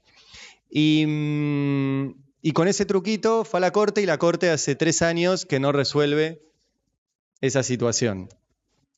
En el medio fue investigar y publicar y meterse y entender el tema e incluso tratar de adelantarse al Poder Judicial. O sea, uno arranca muy atrasado y después por el propio trabajo y técnica periodística muchas veces uno descubre cosas que el fiscal o el juez no habían descubierto. Y es un tema que todo el tiempo vuelve porque básicamente el tema Correo está dividido en 3 partes. Una es esta que les conté, que la familia Macri le debe plata al Estado. Eso es un expediente judicial, que tiene un montón de derivaciones, pero es uno gigante. Después, la familia Macri tiene causas donde dicen que el Estado les debe a ellos, lo cual es maravilloso. Tiene 5 causas judiciales donde el Estado nos debe plata a nosotros. Y eso está en otro fuero que es el fuero contencioso administrativo. Y después tiene una tercera causa que es una causa penal. Porque cuando publicamos esto, le iniciaron una causa penal a Macri por decirle, vos como presidente no le podés perdonar la plata a tu familia. Por esa causa puede ir preso. ¿Quién tiene esa causa? El juez Ariel Lijo, que es al que quieren poner en la corte. Y así se entiende por qué Macri está tan enojado de que vaya el hijo a la corte, porque el hijo es su archienemigo, no porque lo haya metido preso, porque el hijo no solo no lo metió preso, en 7 años que lleva el expediente no lo llamó indagatoria. La indagatoria es la primera instancia de defensa que una persona tiene en una causa judicial, donde el hijo le podría preguntar, Mauricio Macri, ¿usted tuvo algo que ver con Correo? Y Macri puede decir, ¿Correo? Yo nunca. Vos podés mentir en una indagatoria para defenderte. Y está bien, no es un delito mentir en una indagatoria. Pero ni eso. Yo creo que por eso el hijo no tiene que ser juez. No tiene que ser juez, no tiene que ser juez. Juez de la corte menos. Macri está enojado porque no se la perdonó en 7 años esa causa judicial que según Macri se la tendrían que cerrar. Y bueno, y es seguirlo todos los días. Yo todos los días, este es el trabajo lindo periodístico, yo todos los días entro al sistema de consultas públicas de causas judiciales, pongo el numerito de la causa comercial, los numeritos de las 5 causas contenciosas y no el numerito de la penal porque no se puede acceder y me fijo si hay alguna novedad. Todos los días. Es un embole, pero ¿cómo me entero de las cosas? Está ahí, es información pública. Digo, para también desmitificar un montón de cosas. Todo era información pública. Era cuestión de sentar el culo y leerlo. Y presiones, sí. No le gustó a Mauricio lo que dice. Pero es otra historia.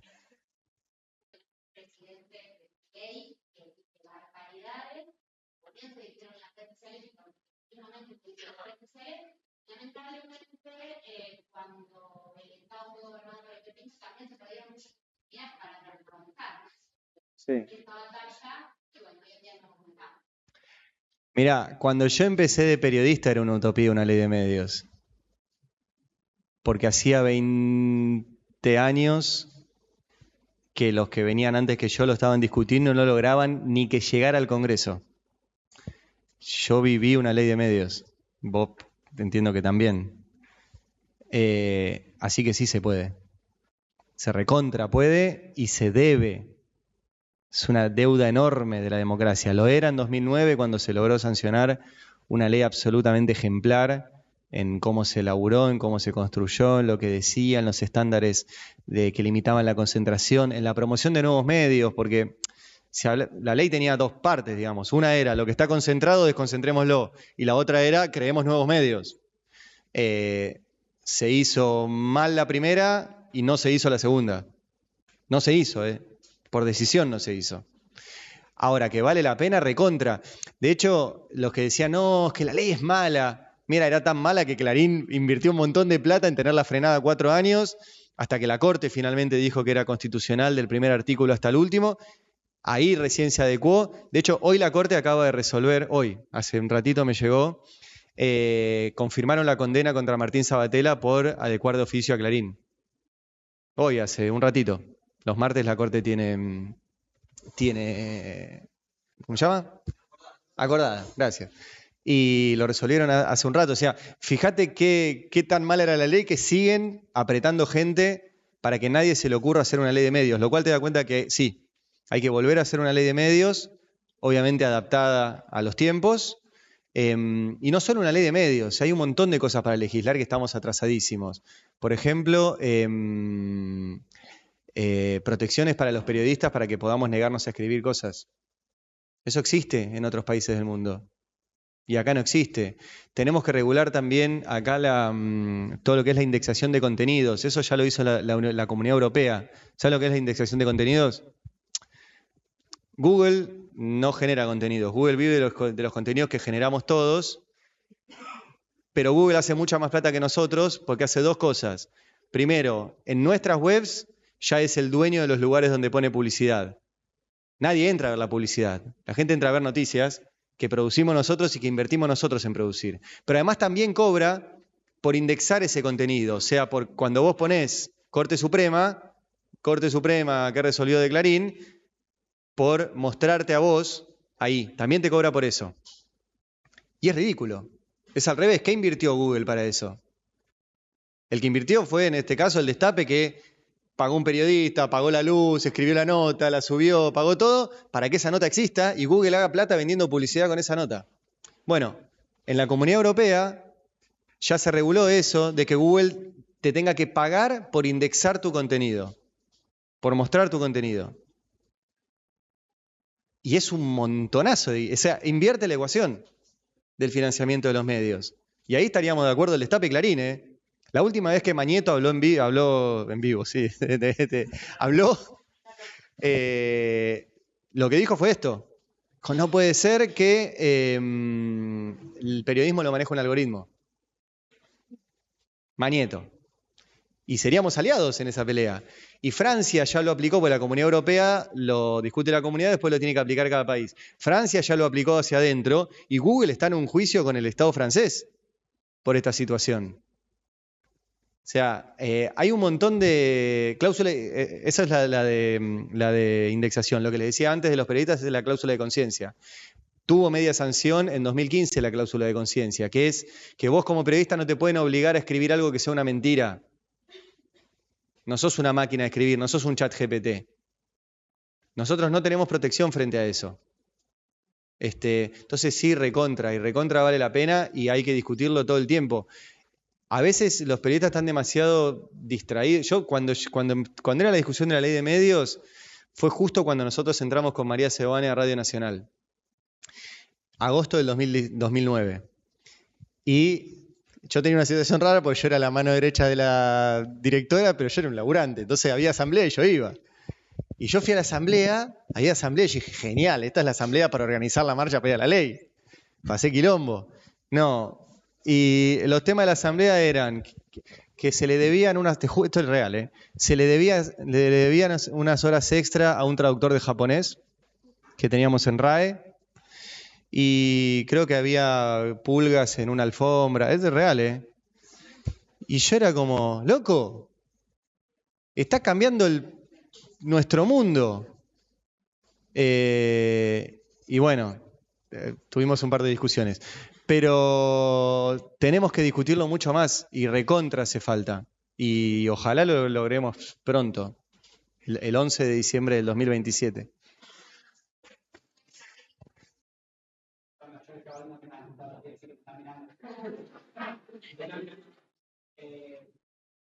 ¿Cómo funciona el Destape hoy? Sí.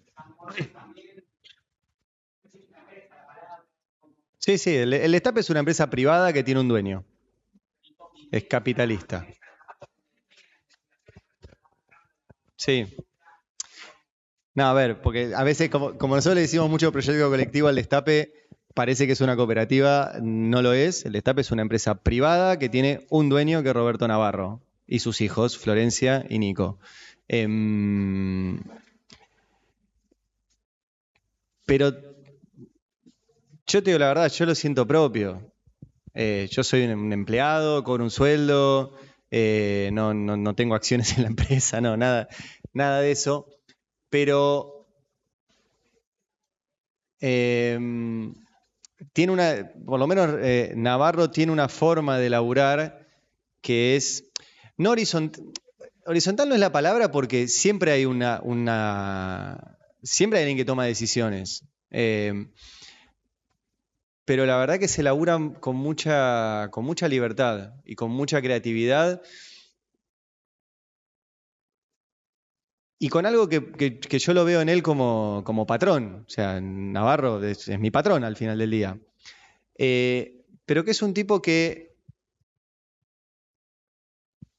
es muy inteligente en cómo tratar a sus trabajadores. Yo creo en parte porque es raro, porque él es un tipo que toda la vida fue empresario, pero tiene cabeza de trabajador. Es un personaje muy extraño. Ojalá invítenlo, porque es muy interesante para charlar eso. Y él entiende que vos trabajás más si estás feliz. Me parece una boludez, pero a mí me lo decía mi viejo, es una vieja frase anarquista. Los anarquistas cuando criticaban a los comunistas, había una frase que le decía, vos no podés obligar a nadie a ser feliz. Era una crítica de los anarquistas a los comunistas. Y es cierto eso. Y en el periodismo, y que tiene que ver un poco con la investigación, ¿cuántas ganas tenés vos de, si el ministro del Interior te dice llueve todos los días y por eso no hay obra pública en la Ciudad de La Plata, ir a mirar, llamar al servicio meteorológico, investigar, meterte con la obra pública, si no estás bien? O sea, el periodismo tiene mucho de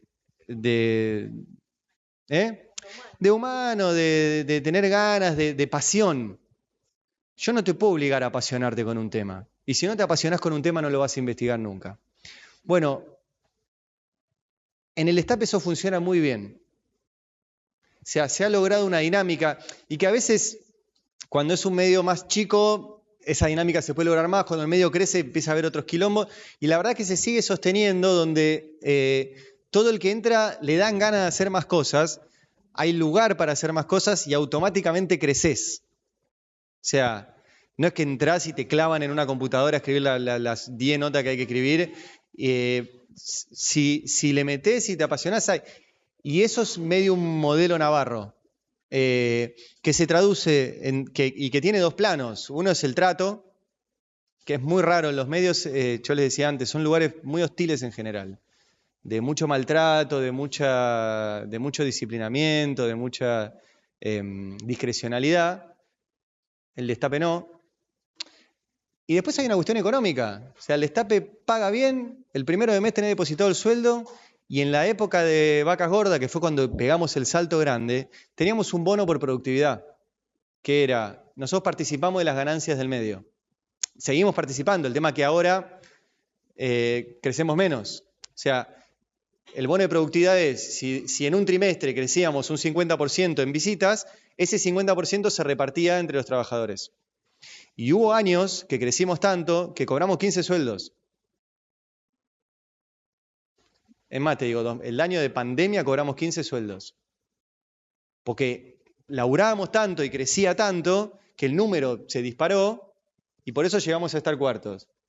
Bueno, hoy en día ya no hay más gente. O sea, Infobae, que es el que más tiene 22 millones, Clarín 21, La Nación 19, nosotros 17, 18. No, podemos crecer un 10% más, o sea que ahora el bono ya sigue existiendo, pero es más chico. Pero vos tenés más contento un laburante si participa de las ganancias de ese medio y quiere que su nota se lea y quiere que todo eso crezca. Bueno, ese es un modelo que es el único medio que lo tiene, por ejemplo. El resto de los medios, jodete, si sube, si baja.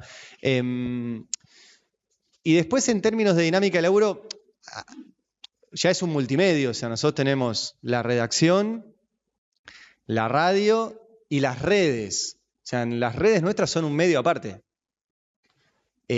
Y explica un poco, justo ayer lo charlábamos con Roberto. Hay algo que también me parece que está bueno que entiendan. Cuando yo empecé en radio, había una vieja frase de Lalo Mir que es: la radio no rebobina. Vos decías algo en radio y pasaba. Y no era muy difícil grabar. Bueno, no existe más eso. YouTube terminó con la frase de Lalo Mir, no con Lalo Mir, que sigue siendo un genio. Hoy en día, el vivo es un turno de fábrica en los medios. ¿Qué significa esto? Yo las 3 horas que estoy al aire produzco cosas que después se venden todo el día, por ponerlo en términos de fábrica. ¿Qué hago yo? Un editorial, todos los días. Eso se corta y circula todo el día en Twitter, en Instagram, en Facebook, en TikTok, en no sé qué. Yo ya le perdí la cuenta a todo lo que hay. Y eso genera todo el día mini vivos. Entonces, mis 3 horas son un turno de producción de contenidos que circulan todo el día. Esa circulación de todo el día lo hace otro medio, que es nuestro equipo de redes. Es un medio aparte. Después tenemos la redacción, y en la redacción también hay subgrupos, o sea, la mesa de política, la mesa de economía. Tenemos, como todos los medios, una mesa de notas cliqueras. La nota más leída de todos los medios son las de Omnis y las de los gatitos. No miren métricas porque se van a deprimir. Sí. Omnis y gatitos. Si les gusta. Pero también es un tema ese. Yo cuando estoy en la redacción, y ahora no lo tienen más, pero antes había una pantalla con cuánta gente había leyendo cada nota, todas esas cosas. Entonces me acuerdo que algunos pibitos de la redacción me decían: mirá, ¿no viste cuánta gente leyó tu nota? No. ¿Pero no mirás eso? No. No te dice nada de ese número. Pues, por ejemplo, y volviendo a por qué hago periodismo, que es para cambiar la realidad, si a mí mi nota la leen 10.000 personas, o la lee una, pero ese uno es el presidente, y mi nota le hace cambiar una decisión que influye sobre 50 millones de personas, ¿fue importante el numerito de cuánta gente leyó la nota? ¿Es importante? Es importante. Nosotros hacemos periodismo para llegar a la mayor cantidad de gente posible, pero estar mirando todo el tiempo esos numeritos es una mierda. Igualmente, esos pibes nos pagan el sueldo, porque como son los que más clics generan, son los que más ingresos generan, porque los ingresos se generan con clics. Entonces, ¿hacés periodismo solo para tener clics? No. ¿Pero necesitas los clics? Sí. Entonces, nosotros tenemos una mesa de 10 pibes, dale que te dale con los clics. Eso me paga el sueldo para que yo pueda hacer la nota de alimentos. Y después las investigaciones, sí, tenemos un equipo, pero que también, otra lógica de Navarro, somos 3 o 4 fijos, pero después es, hoy hay reunión de investigación. Primero llamamos a otros que están en otras cosas. Y segundo, es abierta. Onda, tenés un tema, querés meterte, vení. Estamos acá, está la puerta abierta. No somos un grupo de los elegidos. Y de hecho, no sé, yo no tengo ni escritorio en el Destape. Y vengo a ser el número 2. O sea, yo llego y me siento en el rincón que hay, en la redacción, que tiene un tablón, y laburamos ahí. No hay en ese sentido diferencias. Son como pequeñas, parecen boludeces, pero el clima de laburo en el Destape es muy bueno. O sea, yo tengo ganas de ir. La paso bien ahí. Tenemos un muy buen grupo humano. Por ahí después no somos amigos afuera, o por ahí sí con algunos. Pero no es traten de armar buenos climas de laburo y buenos equipos de laburo. El equipo te salva de todo, Yo tengo ahora todo mi equipo laburando para el programa de mañana. Si no, no podría estar acá charlando con ustedes. Armen buenos equipos, de verdad. Es clave. Bien. Sí, hay 2 preguntas pendientes. Sumamos la de Facu ya y ya más o menos la idea es. Sí, porque estuvo muy bueno todo, pero nada, se nos pasó muy rápido el tiempo. Así que vamos a meterle esas últimas preguntas y ya después haremos el cierre.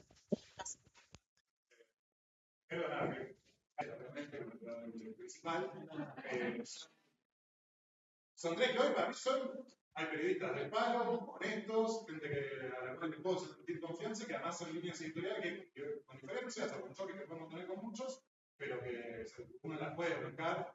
¿Te parece que hay algo nuevo en eso o es ahí por el... Sí, re.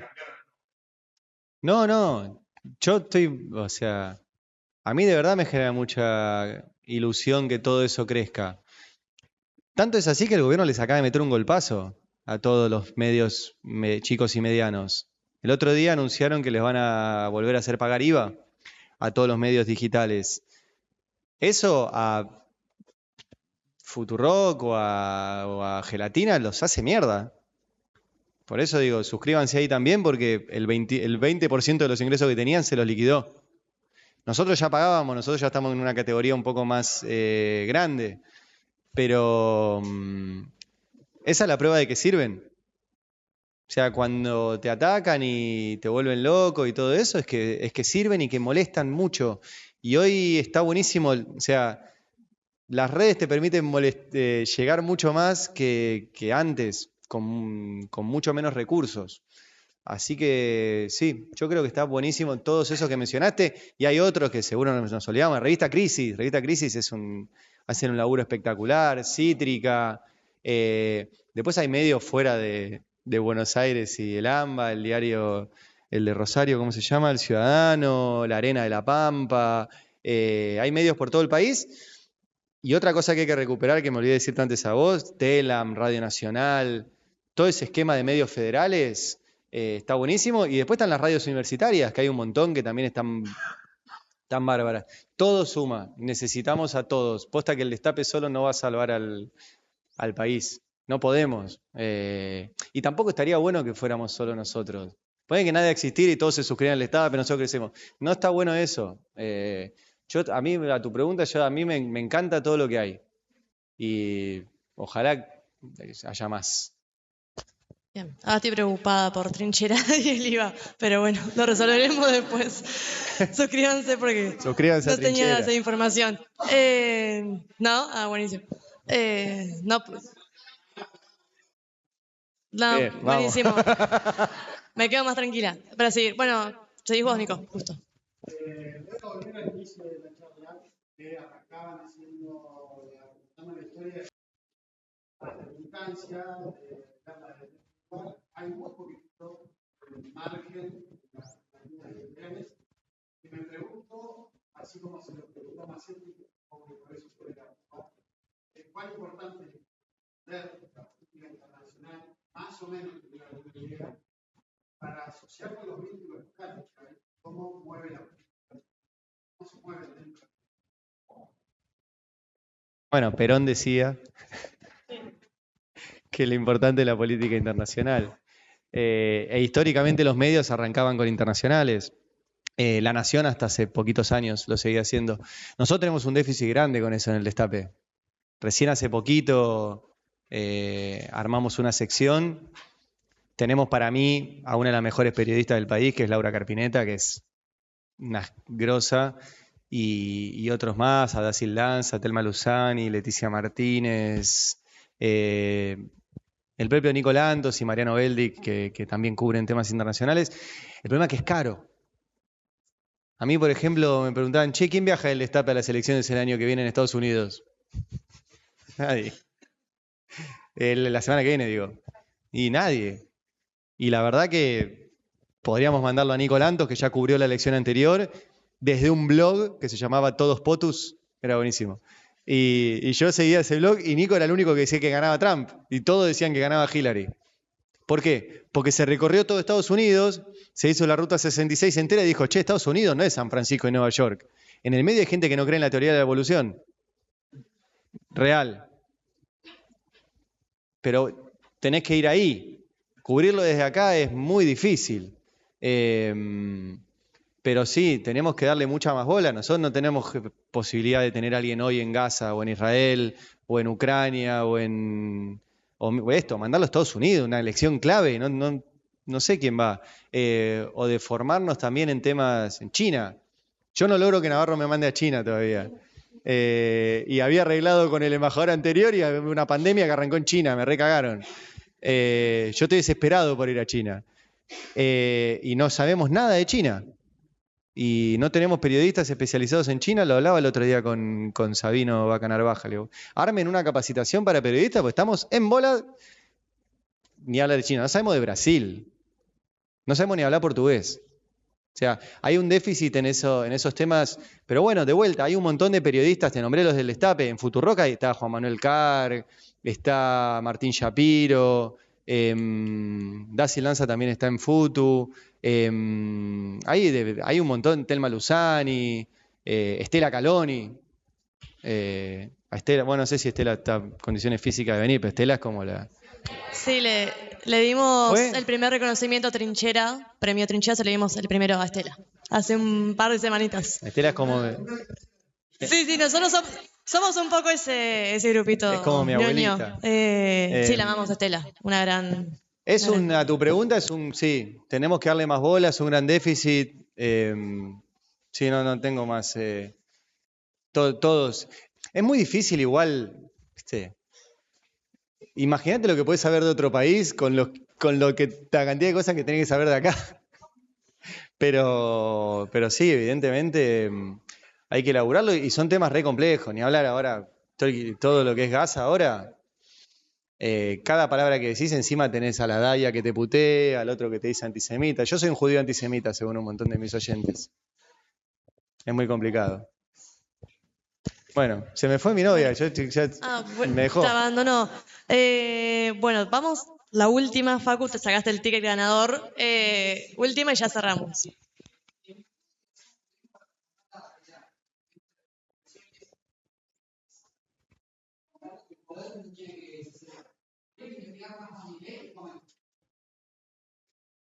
¿Por qué hay que elegir? Y yo investigaría a los dueños de Milei más que a Milei.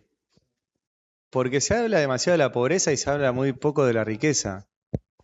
Yo investigaría a Elstein, a Urnequian, a Galperín, a los dueños de todo esto. Pero la verdad que están haciendo mucha plata. Ayer Elstein, entre Cresud e Irsa, Elstein ¿lo ubican a Elstein? Es judío también como yo. Pero tiene barba, tiene más barba y usa kippah. Es dueño de hoteles, es dueño de shoppings y en realidad es dueño es el principal tenedor uno de los principales tenedores de tierras del país a través de Cresud. Ayer repartió $135 millones de dividendos entre sus accionistas. Ayer. ¿Lo vieron publicado en algún lado? Y es información pública, ¿eh? Está en la página de la Comisión Nacional de Valores, entrás, reparto de dividendos. ¿De dónde sacó toda esa plata? ¿Por qué hizo toda esa plata en este tiempo? ¿Ganó esa misma plata el año pasado cuando no gobernaba Milei? ¿Ese fue el pago por haberle prestado el Hotel Libertador? Yo investigaría esas cosas. Pero bueno, Elstein pone mucha plata en medios para comprar silencios. O sea, el dinero en los medios circula mucho más para silencios que para publicitar cosas. Y esa gente pone mucha plata para que no se cuente todo esto. Milei es un frontman de todo ese esquema de negocios. A mí me interesa más el esquema de negocios. Macri es raro porque es frontman y a la vez parte de ese sistema de negocios. Pero fíjate, Macri no es, en términos de fortuna personal, no es un Paolo Roca. Pero yo iría por ahí. Hay un montón para meterse. Sí. Galperín. Ahí tenés uno. Sí, buena pregunta. Bueno, nada, no sé si querés compartir algunas últimas reflexiones, te quería preguntar eso. Pasaron muchos compañeros y compañeras por esta cursada. Ya... Tengo que ir a jugar al fútbol. Complicado. Hagan deporte también, porque el periodismo lo único que le genera es dolor de espalda, estrés, y no hagan como yo que me dejé estar, hagan deporte. O algo, lo yoga. notamos. Los compas de Periodismo Deportivo igual capaz que están... ¿Eh? Hay compañeros de Periodismo Deportivo, entonces capaz están un poco más en esa, Sí, pero no descuiden eso también porque... el resto no. Bueno, Ari, nada, agradecerte por todo este rato que estuviste acá charlando con todos nosotros y además que estuvo bueno, sí, una dinámica de poder ir más en una conversación. Como decía al comienzo, para nosotros y nosotras es muy importante poder generar todos estos espacios de discusión, de formación. Digo, hoy lo charlamos un montón. Necesariamente tenemos que tener una formación periodística no solamente acorde al tiempo histórico que estamos atravesando, sino realmente para que podamos utilizar las herramientas del periodismo para transformar el mundo y realmente para generar un impacto ahí, no simplemente como una herramienta o mercantil, o para una acumulación, riqueza, etcétera. Claramente no es el objetivo, y no es el objetivo de la universidad pública, que lo vuelvo a mencionar. Por algo también habitamos estas aulas. Realmente, como Macetti, abonamos eso y claramente lo traemos acá. Venimos de un montón de días con muchos conflictos, en un momento muy complejo, y creemos que hoy más que nunca tenemos que darle valor a todo lo que nace de acá y de todas las universidades públicas de nuestro país, que hacen a que nuestro país tenga un proyecto más allá de lo que nos propone este gobierno de Javier Milei. Entonces, en ese sentido, nada, recordarles también, creo que acá ya todos saben, también la semana que viene son las elecciones estudiantiles, y en ese sentido, también un lema, que no por ponerle una palabra ni una frase vacía, uno de nuestros lemas es justamente una de las frases también del Che, que es el futuro le pertenece al pueblo. Nosotros le agregamos el futuro le pertenece a los estudiantes, hoy más que nunca en este contexto, así que también dejar ese mensaje, que también si nos ayudan a crecer un poco, también vamos a poder traer a más compañeros y compañeras para seguir fortaleciendo la formación, la discusión periodística en esta gran profesión que estamos estudiando y que ya ejercemos muchos. Así que nada, muchas gracias, muchísimas gracias Ari por venir hasta La Plata y compartir todo este rato con nosotros. Nos quedan un montón de cosas para nuestra formación, para ejercer periodismo y para seguir discutiendo, y a todos ustedes que estuvieron acá.